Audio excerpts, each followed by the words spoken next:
आप सभी को जय श्री राम। तो आप सबको विश्वकर्मा जयंती की बहुत बहुत अभिनंदन, बहुत बहुत बधाई। आशा है कि आप बहुत ही अच्छे तरीके से आप सबके घर में पूजा संपन्न हुई होगी। अब ये जो कल जो मैंने जो एक पॉडकास्ट बनाया था वक्फ से रिलेटेड, उसी के कंटिन्यूएशन में उसी से जुड़ा हुआ एक मैटर है, एक जो डेवलपमेंट जिसको बोल सकते हैं। और वो डेवलपमेंट ये कि जैसे कि एज वी ऑल नो कि यूनियन गवर्नमेंट ने जो पुराने एक्ट का सेक्शन 40 है, जो ये क्लियर कट बोलता था कि यदि वक्फ बाय यूजर के बारे में, Waqf by user as we all know section 3 clause or sub clause I में डिफाइंड है। ओके। अब ये जो वक्फ बाय यूजर है, ये कोई वक्फ प्रॉपर्टी को कैसे इलीगली क्लेम करते हैं, ये पूरा प्रोसेस जो है इनको एम्पावरमेंट दिया गया था सेक्शन 40 में। उस सेक्शन 40 को जो है उसको ओमिट कर दिया गया, उसको जो है अबॉलिश कर दिया गया। And the honourable supreme court has uplifted the abolishment done by the union government by omitting section 40।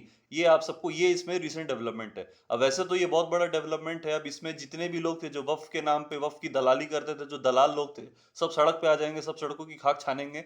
अब इसमें ये प्रोसेस पूरा हुआ कैसे, जब ये हियरिंग चल रहा था तो ऑनरेबल सुप्रीम कोर्ट ने क्लियर कट बोल दिया कि 1923 से लेके 2025 तक, यानी देखिए एज वी ऑल नो कि मुस्लिम वक्फ बोर्ड जो है सबसे पहले 1923 में आया, देन अमेंड हुआ 1955, then on 1995, then in 2013, and then ये एक्ट आया 2025 में, Waqf amendment act. This union government has brought into the existence in 2025।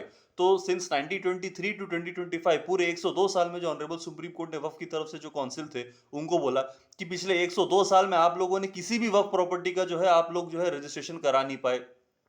मतलब ये मोनोपोली देने के बाद भी कि वफ डीड दिखाना आपको जो है that is not mandatory, that is not a compulsion. आप जो है बस कोई एक पेपर, लेट इट भी खसरा नंबर, पटवारी हल्का नंबर, मौजा नंबर, कोई भी नक्शा आप दिखा दें और उसको रजिस्ट्री के लिए ले जाएं तो भी वो वफ की प्रॉपर्टी आपकी हो जाएगी। 102 सालों में आपने ये भी नहीं किया।